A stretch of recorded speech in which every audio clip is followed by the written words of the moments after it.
যারা চেয়ারে থাকে তারা গিয়ারে থাকে। এই মানুষগুলো যখন চেয়ারে ছিল না, এই মানুষগুলো আমার মতোই ছিল। তারাও এই কথা বলতো যে আমরা কথা বলতে পারি না, আমাদের কথা বললে শোনে না। অথচ এই মানুষগুলো এখন চেয়ারে বসে, তারা এখন গিয়ারে আছে। এই জন্য যে যখন চেয়ারে থাকে সে তখন গিয়ারে থাকে। আমিও গিয়ারে আছি, এ তোলামিয়াও গিয়ারে আছে। মনে হচ্ছে যে আমাদের চেয়ারে থেকে মনে হয় আর নামা লাগবে না। পৃথিবীর কোন চেয়ার স্থায়ী? শুধু মতিয়া চেয়ারম্যান, মানে হাসান চেয়ারম্যানের চেয়ারটা মনে হয় স্থায়ী। পৃথিবীর একটা চেয়ার স্থায়ী আছে, কোনটা? আসমান জমিন পরিব্যাপ্ত যে চেয়ার, ও চেয়ার কার? ওই চেয়ারের কোনো পরিবর্তন নেই। তাছাড়া দুনিয়ায় যত চেয়ার হোক, জো বাইডেনের চেয়ারও পরিবর্তন হয়েছে, ট্রাম্পের চেয়ারও পরিবর্তন হবে। কথা বলেন না কেন? পৃথিবীর মোড়ল এখন যিনি, তার চেয়ারের পরিবর্তন হবে না? তার চেয়ারে যদি পাল্টিয়ে যায় 5 বছর পর, তা আপনি কি চেয়ারে বসে আছেন যে মনে করেন এই চেয়ার পরিবর্তন নেই? এই কথা মনে রাখা দরকার। আমরা বসার সময় আমাদেরকে চেয়ার কিন্তু বলেছে বেশি সময় না, খুব বেশি হলো 1 ঘন্টা, এরপরে নামা লাগবে। কারণ ওরা গুরুত্বপূর্ণ কাজ আরো আছে। তাহাজ্জুদের নামাজ আছে, ফজরের নামাজ আছে, সকালে কর্মজীবন আছে, সারা রাত তো এটা করা যাবে না। তার মানে এর চাইতে গুরুত্বপূর্ণ কাজ আছে, এই জন্য চেয়ার থেকে নামা লাগবে। মানুষের জীবনে সবচাইতে গুরুত্বপূর্ণ কাজ সামনে অপেক্ষা করছে, যেটার এক একটা দিন হবে 50 আলফা সানা মিম্মা তাউদ্দুন। সেটা কিয়ামতের দিন। সেই দিনে হাজির হওয়া লাগবে না? ওই দিনের আগে এই যে জামানা এখন আমরা আছি, প্রস্তুতি নেওয়ার সময়, এই সময়ে যদি এখন সময়টা কাজে না লাগিয়ে হেলায় খেলায় নষ্ট করে চলে যান, চোখ বন্ধ হওয়ার পরে যে আফসোস শুরু হবে, এ আর কোনোদিন শেষ হবে? আমরা এরকম পাগলামি করব না ইনশাআল্লাহ। হায়াত যা আছে, যতটুকু আছে কাজে লাগাবো, যেভাবে লাগানো দরকার।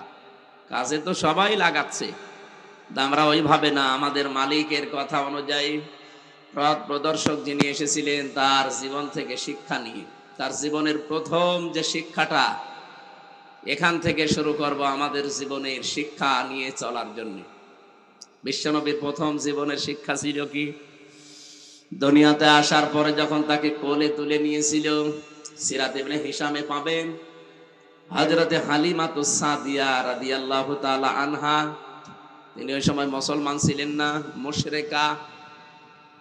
এই মুশরিকা মহিলা যখন নবীজিকে কোলে তুলে নিলেন, ডান স্তন দিলেন, তিনি পান করলেন, বাম স্তন দিলেন, তিনি মুখ বের করে নিলেন। হযরতে খাদিজা নিজে বলেন, আমার স্তনে দুধ ছিল না, আমার নিজের সন্তান আব্দুল্লাহ দুধ পেত না, অথচ কাকে যেন কোলে নিলাম, সঙ্গে সঙ্গে দেখি আল্লাহ আমাকে বরকত দিয়েছে। মহিলাটা কি মুসলমান না মুশরিক? একটা মুশরিকা মহিলাকে যদি নবীজিকে কোলে নেওয়ার কারণে আল্লাহ তার শরীরে বরকত দেয়, আমরা যারা নবীর উম্মত দাবি করি, তাকে আঁকড়িয়ে ধরলে বরকত পাওয়া যাবে না? কথার অর্থ বোঝেন আপনি? হযরতে হালিমা বলেন, আমি তিনবার তাকে ডান স্তন দিয়েছি, 3 বারই তিনি নিয়েছেন। বাম স্তন যেই দিয়েছি মুখ বের করে দিয়েছেন। চোখের ইশারা দিয়ে যেন আমাকে বোঝাতে চায়, মা হালিমা জোর করেন কেন? ডান স্তন এটা আমার অধিকার ছিল, আমি পান করেছি। বাম স্তন এটা আমার অধিকার না, এটা আমার দুধ ভাই আব্দুল্লাহর অধিকার। আমি জানি আপনার একটা সন্তান আছে। পৃথিবীতে আমি ভাইয়ের হক নষ্ট করার জন্য আসি না, এসেছি ভাইয়ের হক ফিরিয়ে দেওয়ার জন্য।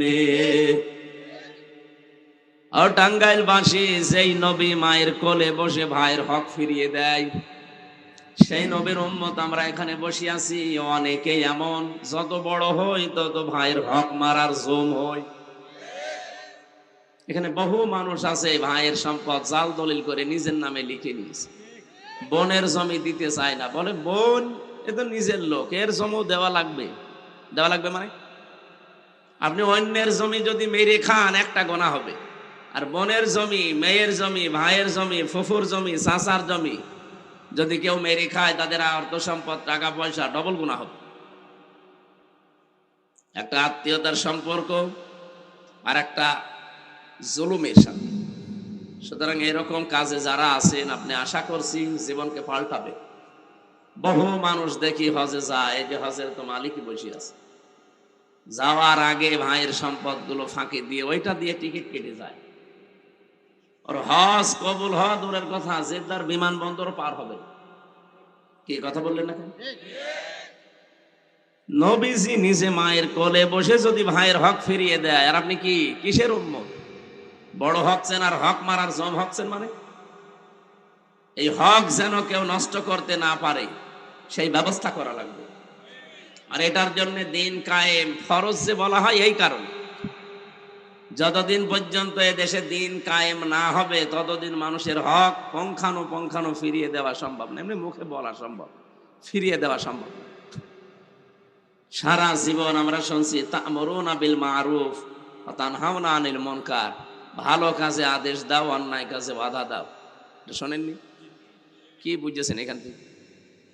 এখানে মা'রুফ শব্দটা উরফুন থেকে, আরাফা ইয়ারিফু উরফুন, বাংলা অর্থ দাঁড়ায় পরিচিত হওয়া। তো ভালো কাজে পরিচিত হও, বাংলা অর্থ তো এইটা। ভালো কাজে পরিচিত হও মানে ভালো কাজ কি? আর আপনি পরিচিত হয়েছেন কখন? কোনদিন ভেবেছেন এই কথাটা নিয়ে? কোরআনে বহু জায়গায় আল্লাহ দিয়েছে। আমি এই ছোট্ট মাথা নিয়ে ভেবে দেখলাম যে কথার ভেতরে দুনিয়া সব লুকিয়ে আছে। এই যে ভালো কাজ কোনটা আর অন্যায় কাজ কোনটা, এটার সাথে আমরা পরিচিত হয়েছি আজকে না। আমাদের আদি পিতা হযরতে আদম আলাইহিস সালাম উনি এ কাজের সাথে পরিচিত ছিলেন, তার সন্তান হিসাবে আমরাও পরিচিত। কখন থেকে? যেদিন তাকে বানিয়ে ফেরেশতাদের সামনে উপস্থাপন করে বলেছিলেন যে এই জিনিসগুলোর নাম বলো। সারা জীবন আপনারা শুনেছেন যে এখানে আসমা বহুবচন দেওয়া আছে, এসএম এর বহুবচন আসমা। এসএম মানে নাম, আসমা মানে নাম সমূহ। আপনি চিন্তা করলেন না কোনোদিন? সারা জীবন তো পড়ছেন এই আয়াতটা। এখানে যারা আছেন তাদেরকেও বলছি, এখানে গুরুত্বপূর্ণ একটা ক্লাস হয়েছিল। ক্লাস নিয়েছিলেন কে? মতিয়ার স্যার? হ্যাঁ, কে? আল্লাহ নিজের শিক্ষক। আল্লামা আদামাল আসমাআ কুল্লাহা, আমি আদমকে সব জিনিসের নাম শিখিয়ে দিয়েছি। তাহলে শিক্ষক কে? ছাত্র? ছাত্র আদম নবী, সাধারণ মানুষ না। আপনি টের পাচ্ছেন কি গুরুত্বপূর্ণ ক্লাস? আর ক্লাসরুমে টাঙ্গাইল ভুয়াপুর না, ক্লাসরুম জান্নাত। আমরা জানি ক্লাসরুম অনুযায়ী পৃথিবীতে যে বিশ্ববিদ্যালয়গুলো আছে, আমি কয়েকদিন আগে সিঙ্গাপুর, মালয়েশিয়া বিভিন্ন দেশে গিয়েছিলাম। এই দেশগুলোতে সফর করা, মাহফিল ছিল আমার, বিভিন্ন জায়গায় সেমিনার ছিল। আমি দেখেছি 1000 বিশ্ববিদ্যালয় আছে, তার ভেতরে বাংলাদেশের কোন বিশ্ববিদ্যালয় র্যাঙ্কিং এ নেই। এত দামি দামি ভার্সিটি বাংলাদেশে, একটাও 1000-এর ভেতরে নেই। কি করে তারা? আর আমরা কি করছি? কেন তাদের ভেতরে আমরা গেলাম না? মালয়েশিয়া ইন্টারন্যাশনাল ইসলামিক ইউনিভার্সিটি, যেটা এখানে গবেষণা হয় 20 ভাগ আর লেখাপড়া হয় 80 ভাগ। আর যেটা র্যাঙ্কিং এ 1 নম্বরে আছে ওইটাই গবেষণা হয় 99 ভাগ, পড়াশোনা হয় 1 ভাগ। গবেষণামূলক জিনিসপত্র, সরঞ্জাম জানামাদি, ছাত্র ছাত্রী যেখানে বেশি, ওইগুলো র্যাঙ্কিং 1 নম্বরে থাকে। বলেন 257টা দেশ দুনিয়ায়, বাংলাদেশে এত বিশ্ববিদ্যালয় 1000-এর ভেতরে আমরা একটাও নেই। আমরা কত দূর আছি? ক্লাসরুম, তাদের সিস্টেমগুলো, তাদের যে আধুনিকতার ছোঁয়া তারা যে ব্যবহার করে, তাদের গবেষণার যে সমস্ত জিনিসপত্র, তার ধারে কাছেও এই দেশের কোনো ভার্সিটি যেতে পারেনি। এই জন্যই তো আমরা যে সিরিয়ালে নেই। এই দুনিয়াতে সিরিয়ালে থাকার জন্য যদি এত কিছু তারা করে, আপনি একটু ভাবেন যে ক্লাসরুম দুনিয়ার কোন ক্লাসরুম না। কোনটা? জান্নাত সরাসরি ক্লাসরুম। আর যেমন তেমন ছাত্র না, ছাত্র সরাসরি একজন নবী। আর শিক্ষকও জিবরাইল না, শিক্ষককে কি শেখাতে পারে? আমার মনে হয় যারা পুরাতন তাফসীর পড়ে, হুজুর সহ জিজ্ঞাসা করে দেখেন, এসএম এর বহু বচন আসমা, যেহেতু বিভিন্ন জিনিসের নাম আল্লাহ শিখিয়েছিল, আলু, পটল, ঝিঙা, বাঁশ, কদু, এগুলোর তো নাম আছে, নাম নেই? নামগুলো এক জায়গায় করলে হয় আসমা, নাম সমূহ।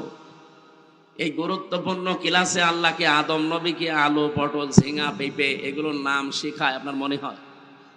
কি শিখিয়েছিল? এইটা জানার জন্যই তো মাহফিলে আসা লাগে।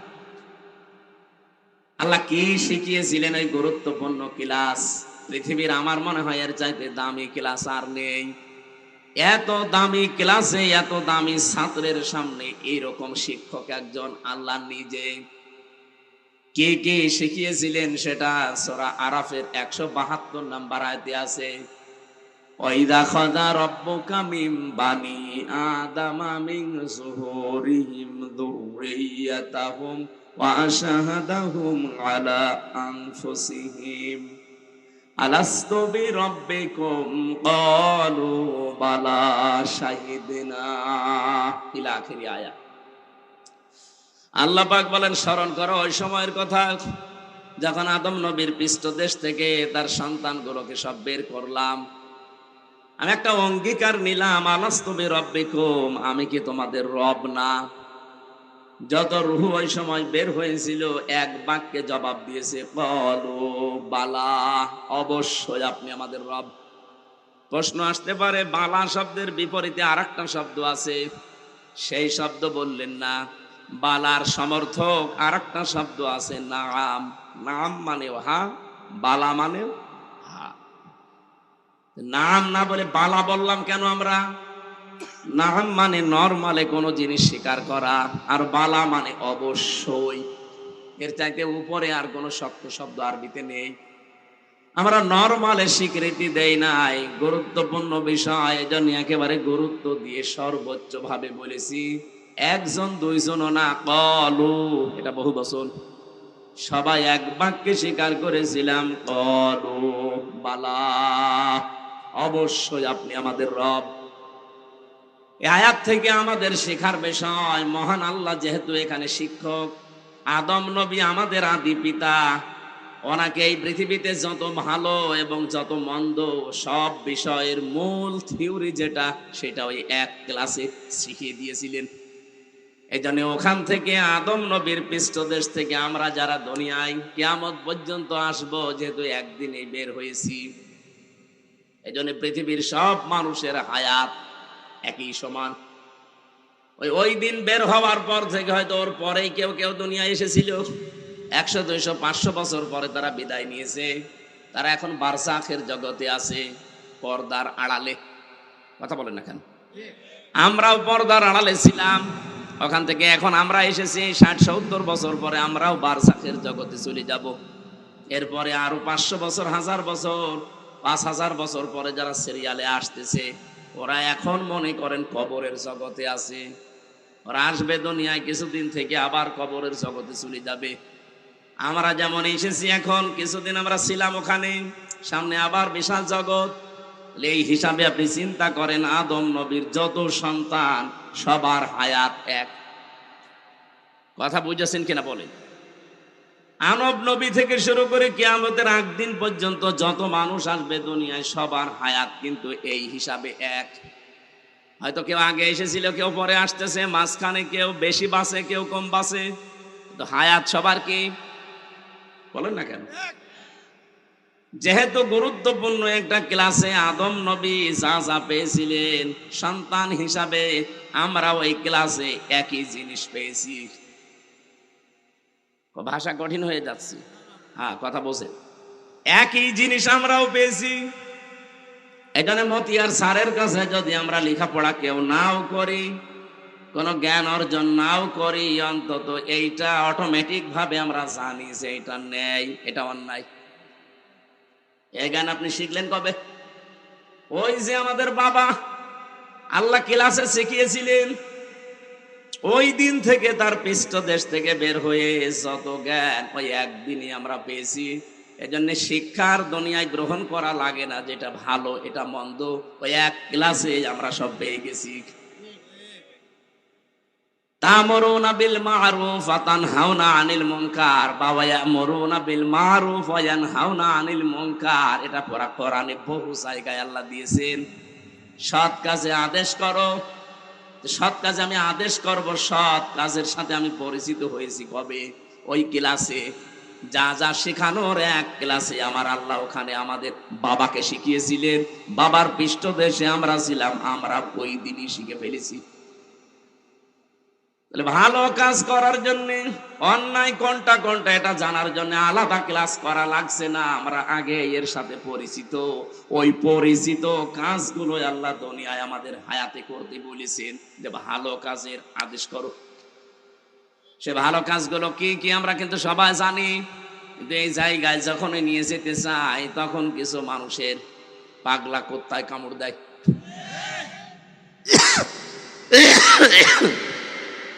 তখন বলে হয় এটা রাজনীতি, নাই দুনিয়ার কাজ, অনেকে বলে এটা ধর্ম ব্যবসা। আপনি কথা বলতে পারলেন? এই কাজ কি শুধু আমার একা? আপনারও তো কাজ, আপনি তো কাদের সাথে পরিচিত। ওয়ায়ানহাউনা ওয়া ইয়া'মুরুনা বিল মা'রুফ, পরিচিত কাজকে আদেশ করো। পরিচিত কাজ কি কি? কোরআনে কারিমে আল্লাহ এরকম পরিচিত কাজ দিয়েছেন 500। কয়টা? এখানে আমরা, আমার মনে হয় আলেমরা ছাড়া 500 কাজ অনেকে জানেই না, অথচ এগুলো জানা আমাদেরকে আগেই ছিল। হয়তো 5, 7টা, 10টা, 15টা আপনি জানতে পারেন। এই পরিচিত কাজগুলো যদি আজ আমরা করতে পারতাম সবাই মিলে, কেউ এই দেশে আমাদেরকে বাধা দিয়ে আটক করে রাখতে পারতো না। বাধা দেবে কে? কারণ এই দেশে 92% মুসলমান আমরা। কি কথা বলেন না কেন? বাধাটা দেবে কে? 92% মুসলমান আমরা। এই জন্য তো আফসোস করে প্রথমে বললাম এটা, যে আগে কথা বলতে দিত না, এখন বললে শোনে না। আমাদের উচিত হবে ভালো কাজে আদেশ করার জন্য, পরিচিত কাজে আদেশ করার জন্য আদেশের জায়গায় থাকা লাগে। আর আদেশের জায়গা হচ্ছে যেখানে হুকুম জারি হয়, তার মানে চেয়ার। বাংলাদেশে এখন 1628টা চেয়ার আছে। এই চেয়ার গুলোতে যদি সত্যি ইসলামকে আপনি নিয়ে যেতে পারেন, ভালো কাজের আদেশ তাদের দ্বারা 100% কার্যকর হবে। আপনি মানবেন না, আপনার বাবা মানবে। কিন্তু ওই চেয়ার গুলোতে ইসলামে 54 বছর যেতে পারেনি। আমরা এই কাজের কথা বলতে গেলে আপনার কাছে রাজনীতি মনে হয়, আর আপনি যেটা করছেন ওটা কি? ওটা তো দুর্নীতি। ওয়ায়ানহাউনা আনিল মুনকার, অন্যায় কাজে তারা নিষেধ করবে। কে বলেছে আপনাকে? বাংলা অর্থ আপনি অভিধান নিয়ে আসেন তো। পৃথিবীতে কোন অভিধান? আমি বিশ্ববিদ্যালয়ে যতগুলো গেছি বাইরের দেশে, বিশ্বের যতগুলো দেশ আমি ঘুরেছি, কোন দেশে আমি আগে যে বাইরে থাকি না, আগে যাই ভার্সিটি। যে কোনো বিশ্ববিদ্যালয়ে যে দেখে আগে লাইব্রেরিতে কোন বই পাওয়া যায় আমার মন মতো খুঁজি, ওখান থেকে এই এনহা নাহা শব্দের শাব্দিক অর্থ আমরা যেটা মনে করি, মানে নাহা মানে নিষেধ করা, না, নাহা মানে বাধা দেওয়া। বাধা দেওয়া, প্রাচীর সৃষ্টি করা, প্রতিবন্ধকতা তৈরি করা। এই টাঙ্গাইলে নদী নেই? কি নাম কি? যমুনা। এই যমুনায় স্রোত চলে না? এখন যদি আমি আর আমাদের মাস্টার সাহেবকে নিয়ে মতিয়ার স্যারকে বললাম, স্যার ফু দেন, 2 জন মিলে যদি ফু দিলাম, পানি বন্ধ হয়ে যা হবে? আরে ভাই, আমি আর মতি স্যার না, আমাদের বাবা এসে ফু দিলেও কিছু হবে না। এই জায়গাতে যদি আপনি প্রাচীর দেন, বাঁধ দেন, বাধা সৃষ্টি করেন, পানি বন্ধ হওয়া সম্ভব। এইটার আরবি নাম নাহা। এটাকে আজ আমরা করতে পারছি বাংলাদেশে? কেন করবেন কি করে? সে জায়গায় আপনি আছেন। আপনি ভালো কাজ দেখলেন আদেশ করবেন, অন্যায় কাজ দেখলেন বাধা দেবেন। বাধা দিয়ে তো আবার টিকে থাকা দরকার। টিকে থাকতে গেলে পেছনে ব্যাকআপ লাগে, সাপোর্ট লাগে, পেছনে অন্তত শক্তিশালী কোনো ঠ্যাস লাগে। কিছুই নেই। এইটা তৈরির একটা সুযোগ আল্লাহ এদেশে অলরেডি তৈরি করে দিয়েছে। এবারও যদি আপনি ফেল করেন, 100 বছরে এই সুযোগ আর আসবে না। আগস্টের 5 তারিখের আগে বাংলাদেশে মাত্র 100 জনের 15 জন বলতো আমরা ইসলাম দেশে কায়েম দেখতে চাই, মাত্র 15 জন। আর এই যে এখন মে মাসের আজ 21 তারিখ, 15 তারিখের রিপোর্ট দেখেন, আন্তর্জাতিক রিপোর্ট গুলো। আমি তো যা বলছি আন্দাজে না, সব দেখে শুনে পড়ে বুঝে তারপরে। এই 15 তারিখের রিপোর্ট দিয়েছে মাইক্রোসফট। খ্রিস্টানরা বানিয়েছে এটা, আমরা না। ওরা তো আমাদের জীবনের পক্ষে কথা বলে না, তারপরও এটা বলতে বাধ্য হয়েছে। 257টা দেশের রিপোর্ট এই বাংলাদেশ সম্পর্কে তাদের অবজারভেশনে। এই দেশে মাত্র এই 9 মাস কয়দিনে মানুষের ভেতরে যে জোয়ার তৈরি হয়েছে, এখন 100 জনের 77 জন মানুষ চাচ্ছে যে দেশে ইসলাম কায়েম হোক। 100 জনের কোথায় 15 জন? 9 মাসে যদি 77% হয়ে যায়, আর কিছুদিন যেতে দেন, এই দেশের 100 জনের 100 জন মানুষ বলবে আমরা এই দেশে ইসলাম চাই। গোবিন্দ পরামানিক হিন্দু, সে বেটা পর্যন্ত গত পরশুদিন জানিয়েছে দেশে ইসলাম যদি কায়েম হয় তাহলে আমরা নিরাপদে থাকতে পারব। এমনকি পৃথিবীর নিকৃষ্ট মানুষ যে 6 জন, তার ভেতরে মোদি 2 নম্বরে। পৃথিবীর এখন সবচাইতে নিকৃষ্ট মানুষের তালিকা আপনি গুগলে সার্চ দেন, 1 নম্বরে নাম পাবেন নেতানিয়াহু, 2 নম্বরে নাম পাবেন মোদি, 3 নম্বরে যেটা পালিয়েছে ওইটা নাম আমি নিতে কেমন লাগে জানো, সাতার নাম নেওয়া। এই যে এই মানুষগুলো, বাশার আল আসাদের নাম 4 নম্বরে, ওইটা পালিয়েছে, ওইটাও পালিয়েছে। মানে পালানো গুলোই নাম এসেছে, কারণ এরা তো এমনি পালায়নি। ঠেলার নাম বাবাজি। বিড়াল অত সহজে গাছে ওঠে, এই কথা বলে না কেন? কত রকমের কিছু দিয়ে ঠেলা দিয়া লিখেছে, তারপরে বিড়াল গাছে ওঠে। এই মানুষগুলো যে তালিকা দুনিয়ায়, তামাম দুনিয়া এদের ঘৃণা করে। আপনি কি মনে করছেন শুধুমাত্র বাংলাদেশের মানুষ? না, তামাম পৃথিবীতে এখন 810 কোটি মানুষ আছে। যার কাছে যাবেন, এই যে 6 জনের তালিকা, এদের নাম বলবেন, পায়খানা দেখলে যেমন ঘৃণা করে, এদের নাম শুনলে ঠিক ওই রকম ঘৃণা করে। আর এই ঘৃণাটা তৈরি করেছে হামজা। কে বলেন? বলেন। ইন্নামা নুমলি লাহুম লিয়াজদাদু ইসমা ওয়া লাহুম আযাবুম মুহিন।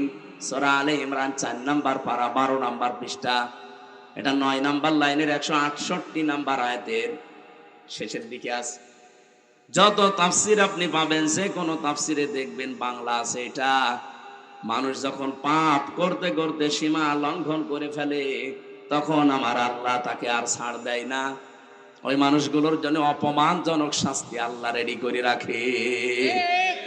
কি অপমান আপনি টের পাচ্ছেন? তামাম দুনিয়ায় কেউ তাকে নিতে চায়নি।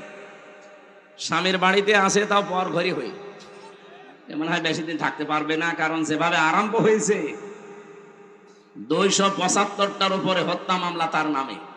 আন্তর্জাতিক অপরাধ ট্রাইব্যুনাল অলরেডি যা চালাচ্ছে, বিশ্বের মানচিত্রে তার মা বিচার করে সরাসরি দেখানো হবে, অলরেডি নিয়ে আসার চেষ্টা চালাচ্ছে। কোন মানুষ যদি নিরপরাধ কোন মানুষের উপরে দোষ চাপিয়ে তাকে জাতির সামনে কালার করে, কোরআন বলছে সূরা নেসা, ওমা ইয়াকসিব খাতিয়াতান আও ইসমান সুম্মা ইয়ারমি বিহি বারিয়ান ফাকাদ ইহতামালা বুহতানা ওয়া ইসমান মুবিনা। সূরা নেসা 5 নাম্বার পারা, 15 নম্বর পৃষ্ঠা, 10 নাম্বার লাইনের 112 নাম্বার আয়াত। কোন মানুষ যদি দুনিয়ায় নিজে অন্যায় করে ভালো মানুষের উপরে দোষটা চাপিয়ে নিজে ভালো সাজে, এই দোষ বাংলাদেশে ছিল না?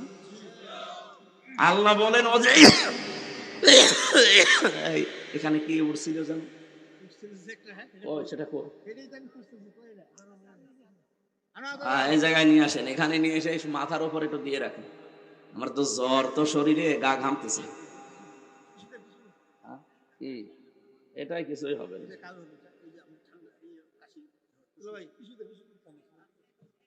না ঠিক আছে,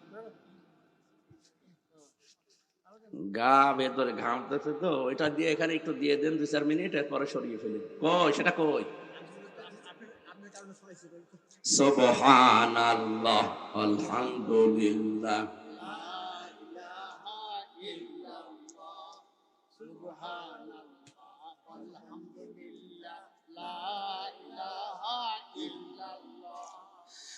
সুবহানাল্লাহ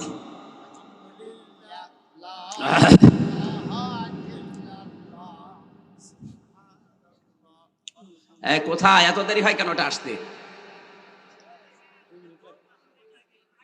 আকাশে গেছে উঠতে। সুবহানাল্লাহ আলহামদুলিল্লাহ লা ইলাহা ইল্লাল্লাহ সুবহানাল্লাহ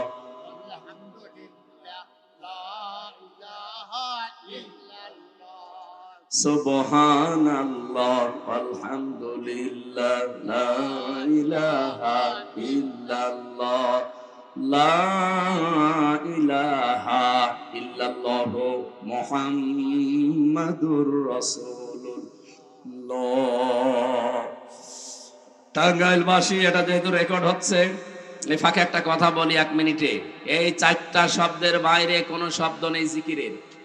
যদি জিকির করতে চান, ইবাদত মনে করি, এই 4টা শব্দ দিয়ে করবেন। সুবহানাল্লাহ, আলহামদুলিল্লাহ, লা ইলাহা ইল্লাল্লাহ, আল্লাহু আকবার। কথা বোঝা গেছে? এর বাইরে যদি কোনো পীর সাহেব, কোনো আল্লাহর ওলি আপনাকে জিকির দেয়, মনে করবেন ওইটা জিকির না, ওইটা ওর দরবারের ফিকির। বহু দরবারে এর বাইরে জিকির নেই। কথা বললেন না?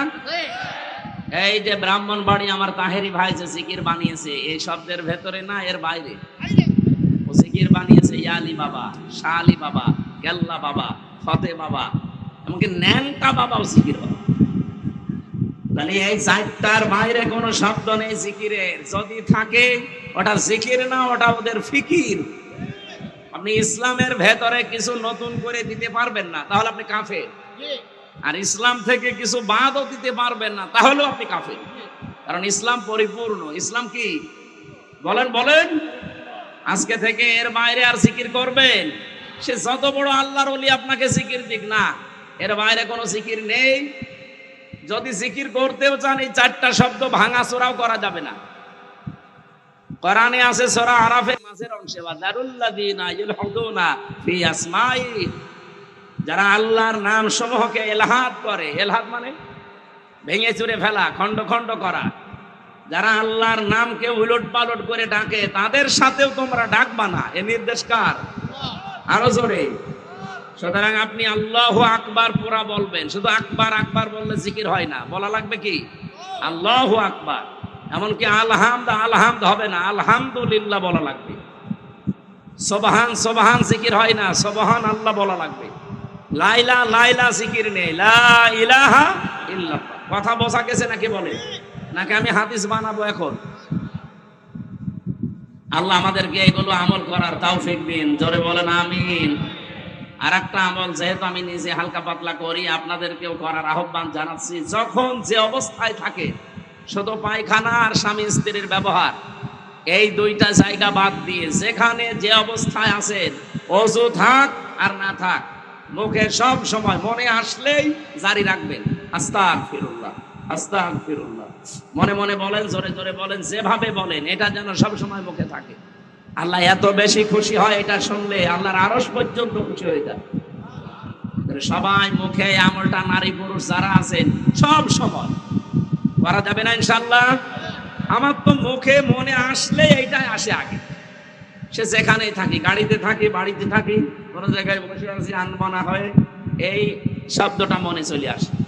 আমি যেহেতু নিজে একটু মানি হালকা পাতলা, আপনাদেরকে আহ্বান জানালাম। আশা করছি এটা মেনে নিলে সবার কাজ হবে ইনশাআল্লাহ। আমার ভাইরা, যেহেতু আমরা পরিচিত হয়েছিলাম ওই ক্লাসে, ওখানে আল্লাহ আলু পটল সিঙ্গা এগুলোর নাম শেখাননি, শিখিয়েছিলেন যত ভালো কাজ, যত অন্যায় কাজ, সবগুলো ওই ক্লাসে আমাদের আদি পিতা আদমকে আল্লাহ একদিনে এক ক্লাসে শিখিয়ে দিয়েছিলেন। আমরা তার সন্তান হিসাবে ওই কাজটা ওখান থেকে জানি। লেখাপড়া না করলেও আমরা কিন্তু জানতে পাই যে কোনটা ভালো কাজ, কোনটা মন্দ কাজ। ভালো কাজের আদেশগুলো দেওয়া লাগবে, পরিচিত কাজ। অন্যায় কাজ যেগুলো আপনি ওই সময় ক্লাসে পেয়েছেন, নিজেও জানেন যে এটা অন্যায়, অন্যায়টা যাওয়ার পরে শুধু নিষেধ করে ভাই চলির মধ্যে এটা করো না, না, এটা তো অনুরোধ। অন্যায় কাজের নিষেধ করার জন্য বাধার প্রাচীর তৈরি করা লাগে। আর বাধা দিতে হলে পেছনে ব্যাকআপ লাগে। কিছুদিন আগে এই যে জেলে গিয়েছিলাম, 3টা বছর ছিলাম। তার আগে 20 সালের প্রথম দিকে আমার গ্রামে কুষ্টিয়ার হালসা আমার গ্রামের বাড়ি, ওখানে একটা জেনার ঘটনা ঘটেছিল। বিবাহিতা মানুষেরা জেনা করে ফেলেছে, সাক্ষীও আছে। গ্রামবাসী আমারে বলছে আপনি ফতোয়া দিন, আপনি মুফতি মানুষ, দিয়ে দিলাম ফতোয়া। কারণ বিবাহিত মানুষ যদি জেনা করে সাক্ষ্য প্রমাণ হয় তাহলে তাদেরকে পাথর দিয়ে মেরে ফেলা লাগবে, এ পর্যন্ত বুঝে ফেলে। এটাকে আমি বানিয়েছি, সূরা নূরের ভেতরে আছে না? এখন এই ফতোয়া দেওয়ার পরে গ্রামবাসী যারা আছে, মেম্বার, চেয়ারম্যান, এলাকার সবাই মিলে যদি বলে হুজুর ফতোয়া দিয়েছে, এ কার্যকর করা হবে। ওই মহিলাকে আর ওই পুরুষকে যদি ধরে এনে জনসম্মুখে এ পর্যন্ত মাটির ভেতরে গেড়ে দিয়ে যদি পাথর দিয়ে ইট দিয়ে মেরে ফেলতো, সঙ্গে সার বলে যেটাকে, আমার মনে হয় ওই মহিলাকে সঙ্গে সার করার আগে আমার এই সঙ্গে সার করতো আগে। মহিলাকে যখনই আপনি জেনার শাস্তি দেওয়ার চেষ্টা করতেন, পুলিশ আমারে ধরতে ফতোয়া দিয়েছে কে, হামসা নিয়ে আসেন। পুলিশ আমারে বলতো এদেশে কি ইসলামের আইন কায়েম আছে, আপনি ফতোয়া কার্যকর করতে গেলেন কেন? ওই মহিলার শাস্তি হবে না, শাস্তি হবে আপনার। কথা বলছেন আমার? কিন্তু আমার পেছনে যদি ব্যাকআপ থাকতো, বাধা দেওয়ার মতো প্রাচীর আমি তৈরি করতে পারতাম, যে অন্যায় করলে বাধা দেওয়া যায়, যার যার দ্বারা চেয়ার লাগে, আইন লাগে। এই কথা বলছেন না? এগুলো যদি আমার হাতে থাকতো, সত্যি করে বলেন তো কেউ আমাকে নিষেধ করতো? ওই ফতোয়া দিয়েই শুধু শেষ, কার্যকর করলেও কোনো সমস্যা ছিল? আর এখন যেহেতু নেই এই আইনটা, এখন ফতোয়া পর্যন্ত শেষ। এই কাজে যদি সত্যি আমি বাধা দিতে চাই, এই কাজ যদি 100 ভাগ করতে চাই, যেখানেই বাংলাদেশে করবেন তার আগে আপনি নিজেই শেষ হয়ে যাবেন। আমরা এইটা তৈরি করতে চাচ্ছি। এটা আপনার কাছে রাজনীতি মনে হয়? 100 বছর উলঙ্গ নাচ চলছে কুষ্টিয়ার একটা থানায়, 100 বছর। ওই মেলার নামে নাচের আয়োজন করে, ওটা আর একটা উলঙ্গ নাচই। উলঙ্গ বলতে অর্ধ উলঙ্গ নাচের ব্যবস্থা করে। এরা এখন এই দেশে যারা, এটা বললাম না, 15 থেকে প্রায় 77 জন মানুষ এখন চাচ্ছে দেশে আমরা ইসলামের আইন চাই। এরা এখন সব এক জায়গায় হয়ে গেছে। এরা বলছে না, এই অর্ধ উলঙ্গ মেলা আমরা চলতে দেব না।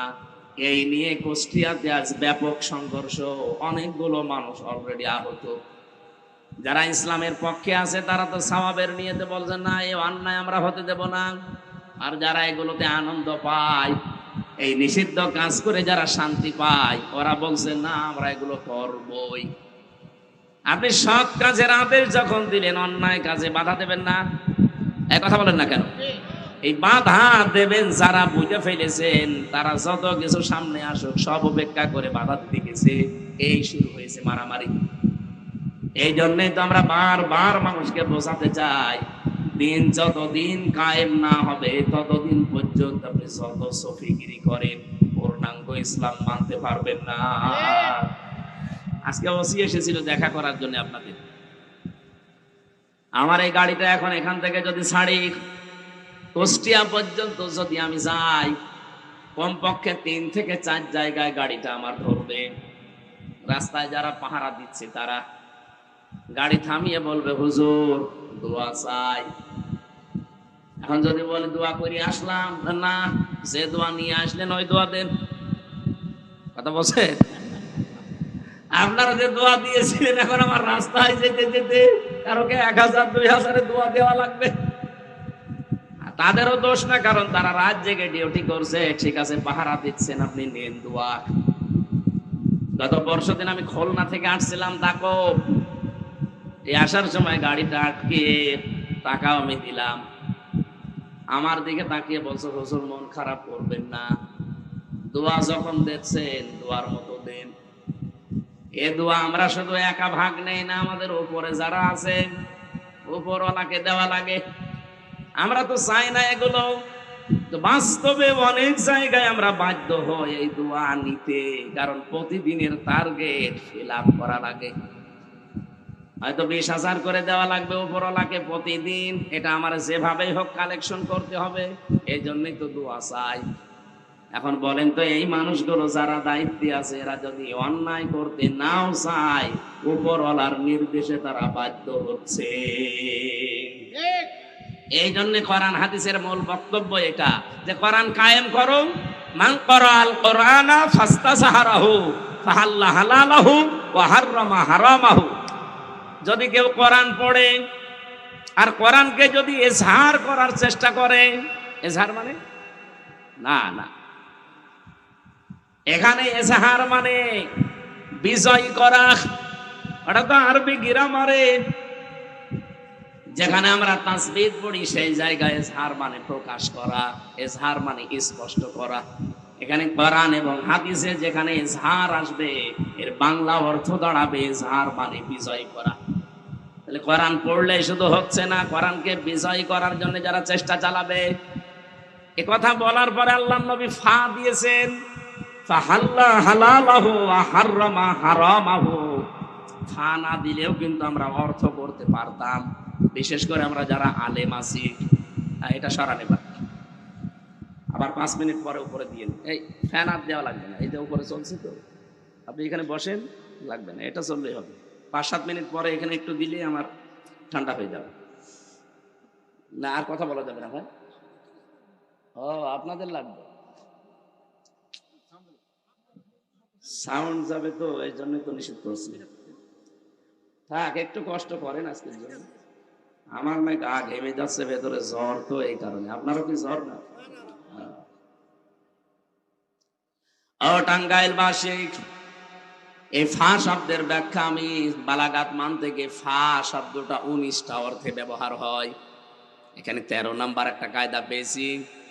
ওপরে বর্ণিত কোনো কাজ যদি দুনিয়ায় কেউ করে থাকে, পরে যে শব্দগুলো আসছে এটা ব্যাখ্যা করার জন্য মাস্ট বি তার জীবনে এটা ঘটবে এমন অর্থ আসে। আমি বললাম না, আর আলেম যারা আমরা ফা বাদ দিলে অর্থ আমরা করতে পারবো, কিন্তু ফা নবীজি দিলেন কেন?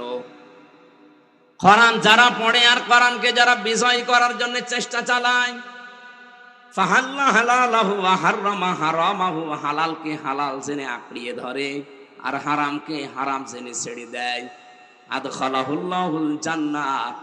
নবীজি বলেন আল্লাহ তাকে জান্নাতে দিয়ে দিয়েছে না দেবে? হ্যাঁ, কি বাংলা অর্থ কি আসবে বলেন? আদখালাহুল্লাহুল জান্নাহ, আল্লাহ পাক নবী বলেন যে আল্লাহ তাকে জান্নাতে দিয়ে দিয়েছে না দেবে? দিয়ে দিয়েছে। এটা মাঝি পাস্ট, এটা অতীতকালের শব্দ। আমার প্রশ্ন হচ্ছে আলেমের কাছে, আমরা এখনো তো মরি নাই, জান্নাতে চলে গেলাম কি করি? তাহলে এই হাদিসটা ভুল। আপনার ঘুমাচ্ছে, বলেন, আপনি বলেন। এখনো তো আমরা মরি নাই, তা আমাদের জন্য তো নবীর কথা বলা ঠিক হয়নি। তো আমরা মরবো, তারপরে বিচার আচার হবে, এরপরে জান্নাত জাহান্নাম। কেন আদখলা দিলেন? মোসারে দিতে পারতেন বর্তমান, ভবিষ্যৎ, প্রেজেন্ট, ফিউচার। পাস্ট দিয়েছেন, অতীতের শব্দ মাঝি লাগিয়েছেন। এই কারণে নবীজি গ্যারান্টি দিতে চায়, সত্যি যদি কোরআনে কারিম এদেশে কোন জায়গায় বিজয় শক্তি হিসাবে থাকে, ওখানকার মানুষ হালালকে হালাল আর হারামকে হারাম ছেড়ে 100 ভাগ ছেড়ে দিতে পারবে। আর যেই দেশে হালালকে হালাল জেনে আঁকড়িয়ে ধরা যায়, হারামকে হারাম জেনে ছেড়ে দেওয়া যায়, ওই জায়গাটা একটা মিনি জান্নাত হয়ে যাবে। সেরকম দেশ দরকার না?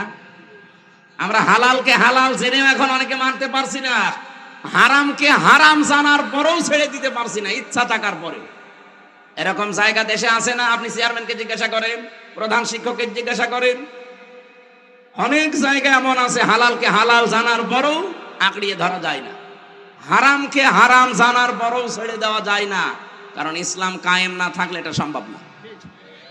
এই জন্যই তো ফাস্তাসহারাহু দিয়েছে, যে কোরআনকে যে ব্যক্তি বিজয় করার চেষ্টা করে, বিজয় করার পদ্ধতি হয়তো বিভিন্ন রকমের আছে, এক একজন এক একটা পদ্ধতি নিয়েছে। এই দেশে গণতান্ত্রিক পদ্ধতিতে কেউ কেউ নিয়েছে, এই পদ্ধতিটা ভুল হতে পারে, এই পদ্ধতি ভুল হতে পারে, কিন্তু তাদের মনের অবস্থা তো ঠিক আছে। আল্লামা সাইয়্যিদ আবুল আলা মওদুদী রাহমাতুল্লাহ আলাইহি, উনি রাষ্ট্র চিন্তক ছিলেন, রাষ্ট্র নিয়ে চিন্তা করতেন কি করে ইসলাম কায়েম করা যায়। হাজারো পথ মত বিভিন্ন সিস্টেম আছে, উনি একটা পন্থা নিয়েছেন যে গণতান্ত্রিক পদ্ধতিতে এই চিন্তা ভাবনা করে ইসলাম কায়েম করা যায়, কারণ এই উপমহাদেশে এটা চলছে।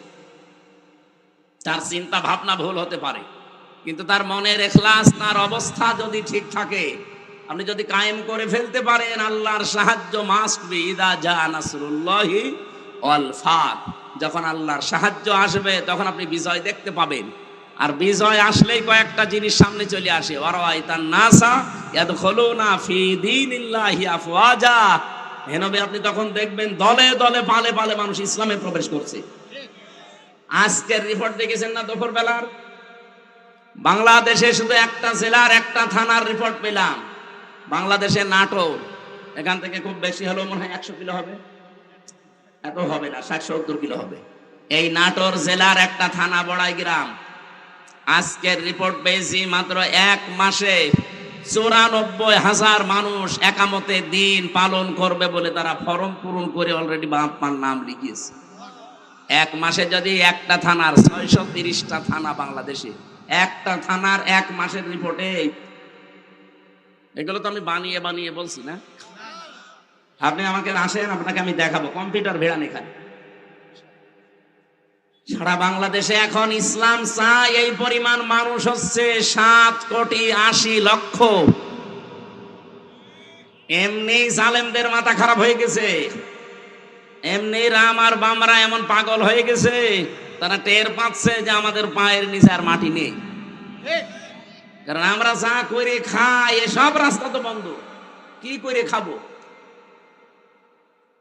আজকে আমার দুপুর বেলা একটা আলোচনা ছিল, মনে হয় টাঙ্গাইলে, সখীপুর না সখীপুর, ওখানে একটা হাদিসের ব্যাখ্যা বলেছিলাম, মানিদ্দা মা লাইসা লাহু ফালাইসা মিন্না ওয়ালিয়াতাবাওয়া মাকআদাহু মিনান নার।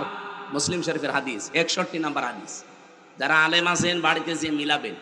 নবীজি বলেন, যে জিনিসের মালিক তুমি না, ওইটা যদি জোর করে নিজের দখলে নিয়ে নাও, ওই দিন থেকে তোমাকে 2টা শাস্তির ঘোষণা, ফালাইসা মিন্না, এফা আছে। 1 নম্বরে উপরের কাজ করলে পরের শাস্তি আপনার জন্য বরাদ্দ। প্রথম শাস্তি কি? ফালাইসা মিন্না, আপনি ওই দিন থেকে আর নবীর উম্মত না। আপনি চিন্তা করেছেন কত বড় কথা? 2 নম্বরটা আরো কঠিন, ওয়ালিয়াতাবাওয়া মাকআদাহু মিনান নার, সে যেন জাহান্নামে নিজের স্থান তৈরি করে নিল। আপনি এবার বাংলাদেশের সাথে মিলান তো হাদিসটা। আগস্টের 5 তারিখের পর থেকে বহু মানুষ এই বাংলাদেশে যেই জিনিস যার না, সে দখল করে নিজের আয়ত্তে নিয়েছে। আমি কি নাম ধরবো? যারা এগুলো করেছেন এই জিনিস ফেরত দেবেন, যারটা যার কাছ থেকে নিয়েছেন ফেরত দিয়ে দেবেন, নয়তো আপনি ওই দিন থেকে নবীর দল থেকে বের হয়ে গেছেন। আপনি মরে যাবেন, আর আমির হামজা আর নজরুল ইসলাম যে বলবে যে বিসমিল্লাহি ওয়া আলা মিল্লাতি রাসূলিল্লাহ, এই মিথ্যা কথা বলবো কি করে? আপনি তো আল্লাহর নামেও নেই, রসুলের দলও নেই। আমি কি একটু বেশি বলে ফেললাম? না না, কিসের বেশি, যা পড়েছি তাই বললাম। যারা এরকম চরিত্রে আছেন একটু হাত তোলেন তো। এই এলাকায় মনে হয় হাদিস বলা ঠিক হইল না, এত সব আল্লাহর ওলি বসে আছে। এটা আমাদের কুষ্টিয়ার জন্য প্রযোজ্য নাকি? জেলায় যদি থাকেন কেউ, এই মুহূর্তে এটা বাড়ি যায় ঠিক করবেন। যেই জিনিসের মালিক আপনি না, হয় চুরি করে, ডাকাতি করে, প্রতারণা করে, চাঁদাবাজি করে নিজের দায়িত্বে নিয়ে নিয়েছে।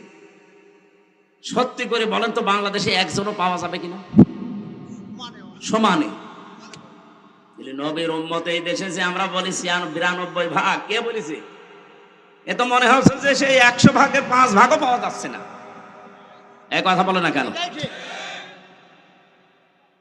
তাছাড়া আমি মাঝে মাঝে ভাবি যে 92 ভাগ মুসলমান আমার দেশে, আজ 54 বছর চলছে, আজও ইসলাম কায়েম হইল না। আমরা কেমন?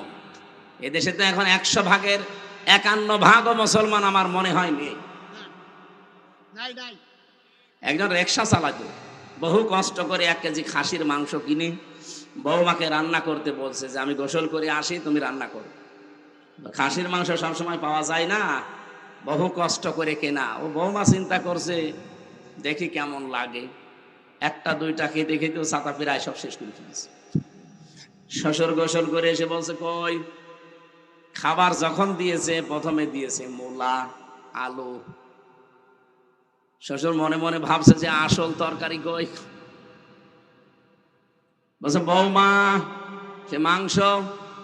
শ্বশুর আব্বা আমারে লজ্জা দেবেন না, আপনি যখন গোসল করতে গেলেন, আমি রান্না কমপ্লিট করে ঢাকনা দিয়ে ঢেকে রাখলাম, কলে পানি আনতে গেছি, এসে দেখি দুষ্টু বিড়াল সব খেয়ে ফেলিস।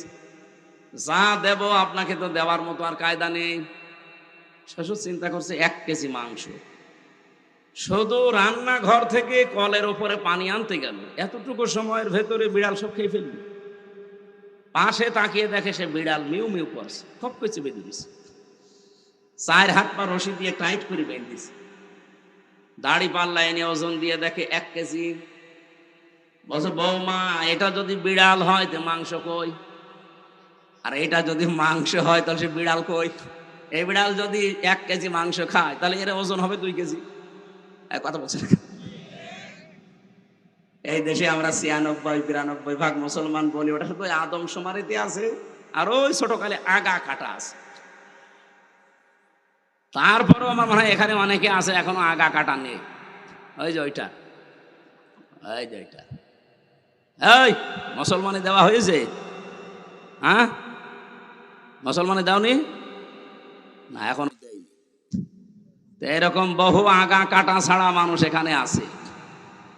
96 ভাগ 92 ভাগ মুসলমান হচ্ছে না। আপনি তো অলরেডি নবীর দল থেকে বের হয়ে চলে গেছেন, যারা অন্যের জিনিস নিজের দায়িত্বে নিয়ে নিয়েছেন। আর দ্বিতীয় শাস্তি কত কঠিন চিন্তা করেছেন, ওয়ালিয়াতাবাওয়া মাকআদাহু মিনান নার, সে যেন জাহান্নামে নিজের একটা স্থান তৈরি করে রেখে দিয়েছে, মরবে আর ওই স্থানে চলে যাবে। আল্লাহ আমাদের হেফাজত করুন, বলেন আমিন। আমরা আজ হালালকে হালাল জেনে যদি সত্যি মানতে চান, হারামকে হারাম জেনে যদি সত্যি ছেড়ে দিতে চান, পৃথিবীতে যদি মিনি একটা জান্নাত দেখতে চান, আদখালাহুল্লাহুল জান্নাহ, মাস্ট বি সব ভুলে যান। সময় যেহেতু আল্লাহ তৈরি করে দিয়েছে, সুযোগও আসতেছে, আন্তর্জাতিক চাপগুলো আল্লাহ দেখবে।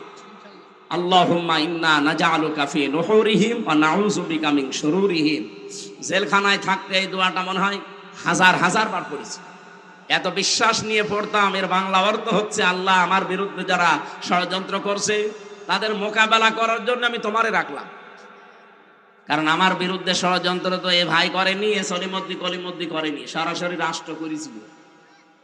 মামলাটা আমার 30 বারের উপরে তুলেছে, সিএমএম কোর্ট, জজ কোর্ট, হাইকোর্টে, কিন্তু জামিন হয়নি। কারণ যিনি মামলার বাদী তিনি পালিয়ে গেছে। উনি দেন ওটা আরো 5 মিনিট দেন। সলিমদ্দি যদি হতো তাহলে কয় টাকা লাগতো, তারে টাকা দিয়ে আমি বের হয়ে চলে যেতাম। কিন্তু যিনি মামলা দিয়েছিল উনি তো টাকা পয়সা খাবে না, রাগ করে দিয়েছে। কি কথা বলছেন? আমাদের উদ্দেশ্য হচ্ছে, ভাই আপনি রাগ করেন আর খুশি হন, আমি কারোর দিকে তাকিয়ে, মনের দিকে তাকিয়ে কথা বলি না, আমি আল্লাহর দিকে তাকিয়ে বলছি। যতদিন এই দেশে কোরআন এজহার না হবে, দল মত জাতি বর্ণ ধর্ম নির্বিশেষে কেউ তার অধিকার ফিরে পাবেন না। এটা ফিরে পাওয়ার জন্য কোরআনে কারিমকে এজহার করাই লাগবে। কারণ ওমান হাকামা বিহি আদালা, যারা কোরআন দিয়ে বিচার করে তারা শুধু ন্যায় বিচার কায়েম করতে পারে, তাছাড়া কেউ কোরআনের বাইরে গিয়ে ন্যায় বিচার কায়েম করতে পারে না।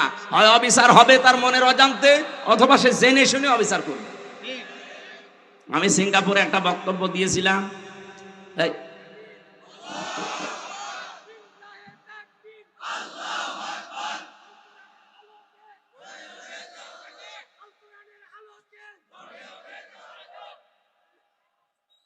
তো ওখানে আমার জুলুমের উপরে বক্তব্য ছিল। এখান থেকে যারা পালিয়ে গেছে ওই সময়, এই জালেমরা ওই দেশে প্রশাসনে যারা স্বরাষ্ট্র মন্ত্রণালয়ের দায়িত্বে আছে তার কাছে অভিযোগ দিয়েছে যে ওনার নামে দেশে মামলা ছিল, উনি সন্ত্রাস বিরোধী মামলার আইনের আসামি, ওনাকে এই দেশে আপনারা ঢুকতে দিয়েছেন। পরবর্তীতে আগস্টের 5 তারিখের পরে যখন মামলা পুরাটা খারিজ হয়ে গেছে, যাদের যাদের নামে ওরা আমাকে নিয়ে গিয়েছিল ওদের নাম ঢুকিয়েছে যে এরা এসে দেশে বিশৃঙ্খলা করতে চায়। ওরা যদি এই দেশের অবস্থা বুঝে, যে দেখতো যে পুরাটাই তো বানোয়াট মামলা, এই কাগজ এখন অলরেডি আমার খারিজের কাগজ পাঠিয়েছি, যারা যারা উল্টা মামলা মিথ্যা দিয়েছিল আমার নামে অভিযোগ, এখন তাদেরকে ধরে 1 কোটির উপরে টাকা জরিমানা দিয়েছে, যে মর শয়তানে বা। যে কাজ যে করে না তার উপরে মিথ্যা কিছু চাপিয়ে তাকে কালার করবেন, ওই দোষ আপনাকে দিয়ে দুনিয়ায় আল্লাহ করাবে, এরপর আপনার মরণ হবে। এই জন্য এই গোনা যেন সামনে কেউ করবেন না। যে যা করেনি তার উপরে চাপিয়ে দিয়ে তাকে কালার করে ফেলেন। আপনি কি আমাকে যে দোষটা দিলেন, এই দোষ আমি জানতাম? ছাতা আমাকে দিয়েছিল আনসারুল্লাহ বাংলা টিমের প্রধান, আমি সারা বাঙালি পোড়া ডাহা একটা মিথ্যা জিনিস দিয়ে 3টা বছর আপনি আমার জীবন থেকে নষ্ট করে দিলেন। আমি এখন যদি বলি যে আপনাকে আমি এরকম মামলা দেব, কারণ যতটুকু আমি পেয়েছি আমি তো ততটুকুই দিচ্ছি, আমি তো বেশি করছি না। আপনি সহ্য করতে পারবেন? আমার জীবনের উপরে যত কঠিন পরিস্থিতি তৈরি করেছিলেন, জেলে রেখেছিলেন। জেলে না, ওটা তো জেল ছিল না, ওটা ছিল ফাঁসির কন্ডেম সেল, যেখানে মার্ডার মামলার আসামিরা থাকে। আমি কি মার্ডার করে গেছি? আমার সন্দেহ ভাজক ধরেছিলেন, আর রেখিলা রাখলেন কোথায়? যোগাযোগ বিচ্ছিন্ন করে দিয়েছিল 3 বছর। আমি জানি না বাইরে কেউ আছে কিনা। এমন একটা জায়গায় তালাবদ্ধ করে 24 ঘন্টা সিসি ক্যামেরা দেওয়া, কেউ আমার সাথে যেন কথাও না বলে। এত কঠিন করলেন কেন? যা যা করেছিলেন আল্লাহ আপনাদের উপরে ঠিক তাই তাই করবে। আপনি দেখেন এখন যারা এই জুলুমের সাথে জড়িত ছিল তারা এখন বুক ফুলিয়ে বেড়াতে পারে। নিষিদ্ধ কয়েকটা সংগঠন আছে এই দেশে, ছাত্রলীগ, আওয়ামী লীগ নিষিদ্ধ না? ছাত্রলীগের যে সভাপতি ছিল তার বাবাটা মারা গেছে কয়েকদিন আগে। তাকে তো এই দেশে কেউ নিষেধ করেনি যে বাবার জানাজা পড়া নিষেধ না, সে ভয়ে আসেনি, কারণ সে জানে আমি গেলে জনগণ পিটিয়ে মেরে ফেলবে।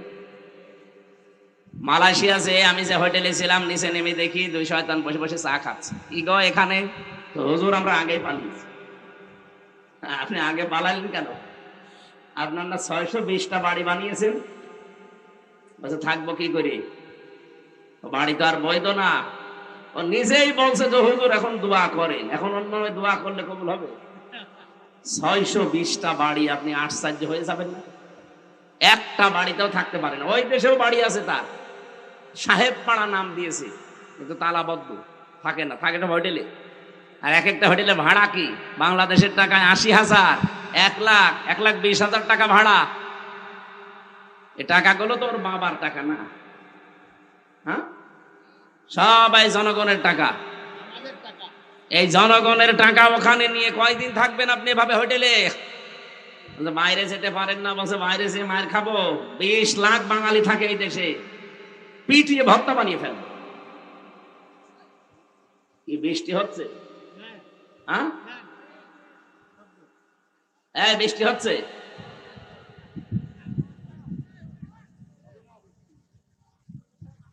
কালকে একবার সে রাজবাড়িতে বৃষ্টির পানি মাথায় পড়ে আমার যে ঠান্ডা জ্বর এসে গেছে। এখানে দরকার একটা ছাতা দিয়ে।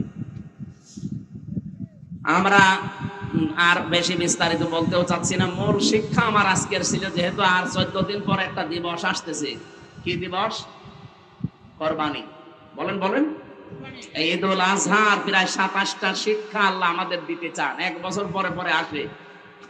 এই 27টা শিক্ষা যদি আমরা দুনিয়াতে নিতে পারতাম, কোরবানি প্রতি বছরে বছরে আসা লাগতো না। একবারেই আমাদের কোরবানির শিক্ষা দেশে ইসলাম কায়েম করে দিত।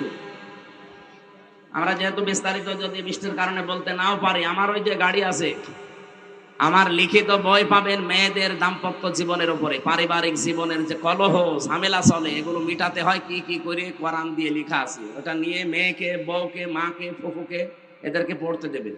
ওই গাড়ি থেকে নিয়ে যেয়ে পড়াবেন। আশা করছি 120 পৃষ্ঠা লিখেছি, কাজে লাগবে আপনাদের। শিক্ষিত মানুষের জন্য একটা বই আছে সৃষ্টি নিয়ে, যারা লেখাপড়া করেন, গবেষক যারা চিন্তা ভাবনা করে পড়েন, তারা ওইটা নেবেন। আর মেয়েদের জন্য ওইটা নিয়ে যাবেন, কাজে লাগবে যদি আমরা শেষ পর্যন্ত যেতে না পারি। আপনারা ভেতরে আসেন, ভেতরে আসেন। বৃষ্টির পানি মাথায় পড়লে আমার মতো অসুস্থ হয়ে যাবেন। সুবহানাল্লাহ, আলহামদুলিল্লাহ, লা ইলাহা ইল্লাল্লাহ। আসলে শীতের সময় ছাড়া এই সময় একটা রিস্ক হয়ে যায়, কখন বৃষ্টি চলে আসে। এই যে মাথায় পানি পড়ছে, আবার হবে না। আমার আয়াত ছিল আজকের মূল বিষয়, অলিকুল্লি উম্মাতিন জাআলনা মানসাকান। আমি প্রত্যেকটি উম্মতের জন্য মাংসাক দিয়েছিলাম। মাংসাক মানে কোরবানি। কেন কোরবানি দিয়েছি, কেন এটা করা লাগবে? শুধু গোশত খাওয়ার জন্য নাকি? না, লিয়াজকুরু ইসমাল্লাহি আলা মা রাযাকাহুম মিন বাহিমাতিল আনআম। রিজিক হিসাবে যেগুলো আল্লাহ দিয়েছে, এটা সবাই করার সময় যেন নাম উচ্চারণ হয়। কার? এ কোন নাম? ওই যে আমি এসএম এর ব্যাখ্যা করছিলাম, আমরা আবার সামনে যদি কোনো জায়গায় এই মুরব্বী আমরা নিয়ে আসতে চাই, যদি আসি আবার কথা বলবো। 1 ঘন্টা চলছে, আমরা আর এই বৃষ্টির কারণে বলতে পারছি না। আল্লাহুম্মা আমিন। লা হাওলা ওয়ালা কুওয়াতা ইল্লা বিল্লাহ।